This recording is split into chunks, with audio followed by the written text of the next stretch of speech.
Assalamualaikum warahmatullahi wabarakatuh. Bertemu lagi pada kesempatan kali ini dengan saya Bu Nikmah. Nah, kali ini kita akan membahas materi tentang pedoman prosedur dan aturan dalam industri jasa keuangan. Nah, guna menjadi seorang profesional bukanlah pekerjaan yang mudah. Nah, untuk mencapainya diperlukan usaha yang keras. Seorang layak disebut profesional apabila ia tahu betul apa yang harus dia kerjakan. Dengan kata lain, seorang profesional tidak hanya pandai memainkan kata-kata secara teoritis, tetapi juga harus mampu mempraktekannya dalam kehidupan nyata. Nah, sebelum menjadi seorang yang profesional, kita terlebih dahulu harus mengetahui apa sih itu pedoman kerja, prosedur kerja, dan aturan kerja. Nah, pedoman kerja merupakan suatu standar atau pedoman tertulis yang dipergunakan untuk mendorong dan menggerakkan suatu kelompok untuk mencapai tujuan organisasi. Pedoman kerja juga merupakan tata cara atau tahapan yang dibakukan dan hanya harus dilalui untuk menyelesaikan suatu proses kerja tertentu. Di sini, pedoman kerja memiliki tujuan. Tujuan yang pertama yaitu menghindari kegagalan, kesalahan, dan keraguan. Yang kedua, memperjelas peran dan fungsi tiap-tiap posisi dalam organisasi. Yang ketiga, memperjelas alur tugas, wewenang, dan tanggung jawab pegawai yang terkait.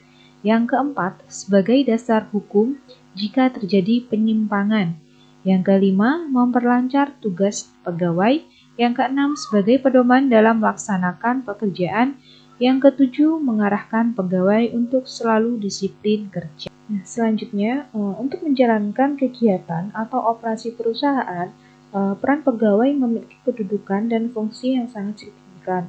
Oleh karena itu, diperlukan standar prosedur kerja atau dikenal dengan standar operating procedure atau SOP sebagai pedoman untuk melaksanakan segala kegiatan yang berhubungan dengan operasional perusahaan.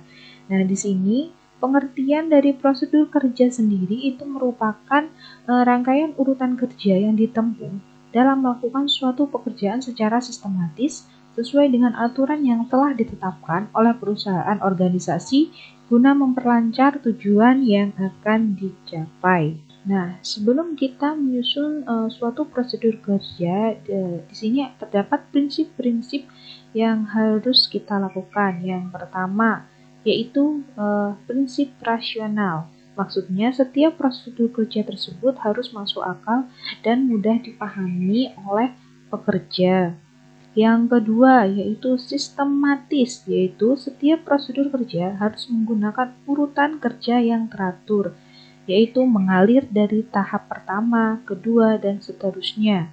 Yang ketiga, yaitu bersifat operasional. Maksudnya, setiap prosedur kerja harus dapat menjelaskan tentang teknis pelaksanaan yang dapat dikerjakan dan bukan bersifat teoritis. Prinsip yang keempat yaitu menggunakan jarak terpendek, yang artinya suatu pekerjaan sedapat mungkin tidak melalui jalur atau jenjang yang panjang. Prinsip yang kelima yaitu prinsip rangkaian kerja, yang artinya semua pekerjaan yang saling berkaitan ditempatkan secara berurutan.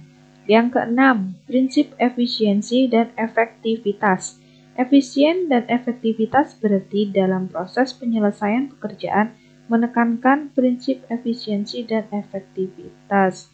Yang terakhir yaitu terukur, artinya dalam setiap tahapan pekerjaan dapat diukur sejauh mana keberhasilan dari kegiatan perusahaan tersebut. Selain prinsip-prinsip dalam penyusunan prosedur kerja, di sini terdapat manfaat dari prosedur kerja. Manfaat yang pertama yaitu sebagai pola kerja yang dapat menjabarkan tujuan, sasaran, program kerja, fungsi-fungsi, dan kebijaksanaan dalam kegiatan pelaksanaan yang nyata. Manfaat yang kedua yaitu sebagai standarisasi dan pengendalian kerja, dan manfaat yang ketiga yaitu sebagai pedoman kerja bagi para pelaksana atau semua pihak yang berkepentingan. Selanjutnya yaitu kita akan membahas mengenai aturan kerja. Aturan kerja merupakan peraturan yang dibuat secara tertulis oleh perusahaan yang memuat mengenai hal-hal umum, mengenai perilaku di dalam bekerja, dan merupakan seperangkat komponen yang mengatur hubungan kerja antara pemberi kerja dan pekerja. Nah, aturan kerja tersebut berlaku bagi semua pegawai dan seluruh unsur yang terlibat dalam suatu perusahaan. Misalnya saja pimpinan perusahaan, atasan langsung dari pegawai, dan disesuaikan dengan peraturan dari Departemen Tenaga Kerja dan Transmigrasi. Nah, di sini terdapat jenis-jenis dari aturan kerja. Jenis aturan kerja yang pertama yaitu berdasarkan waktu dan kehadiran kerja. Nah, waktu kerja di suatu perusahaan adalah 6 hari dalam 1 minggu. Untuk jamnya, jam kerja di perusahaan adalah 7 jam sehari dan 40 jam untuk seminggu. Nah, penetapan waktu kerja ini harus didasarkan kepada kebutuhan perusahaan dengan memperhatikan peraturan perundangan yang berlaku. Yang kedua yaitu kewajiban pokok pegawai. Di sini setiap pegawai wajib melaksanakan perintah atau petunjuk dari atasan dengan penuh tanggung jawab dan menaati tata tertib, peraturan perusahaan, serta ketentuan-ketentuan yang berlaku. Memelihara dan menjaga barang-barang milik perusahaan yang digunakan atau dipercayakan kepadanya. Menyimpan dan menjaga kerahasiaan semua keterangan yang didapat dalam pelaksanaan pekerjaan. Memberikan keterangan atau laporan yang sebenarnya mengenai pekerjaan kepada perusahaan dalam hubungan dengan tugasnya, dan yang terakhir yaitu menyangkut mengemukakan saran-saran yang bermanfaat bagi perusahaan. Jenis aturan kerja yang ketiga yaitu menyangkut pakaian atau seragam. Nah, pakaian kerja disediakan perusahaan untuk periode kerja tertentu sesuai dengan standar kualitas perlengkapan kerja yang berlaku dan diatur dalam peraturan tersendiri. Setiap pegawai yang mendapatkan pakaian kerja atau seragam diwajibkan mengenakannya selama waktu kerja.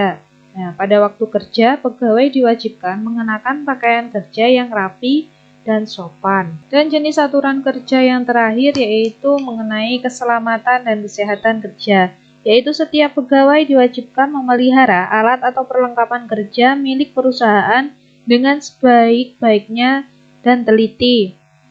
Setiap pegawai dilarang membawa, memindahkan, dan meminjamkan alat atau perlengkapan milik perusahaan tanpa izin yang berwenang. Setiap pegawai wajib mempergunakan alat-alat keselamatan kerja dan juga mematuhi ketentuan-ketentuan mengenai keselamatan dan perlindungan kerja yang berlaku. Dan apabila pegawai menemui hal-hal yang dapat membahayakan terhadap keselamatan pegawai dan perusahaan, untuk segera melaporkan kepada pimpinan atau atasan.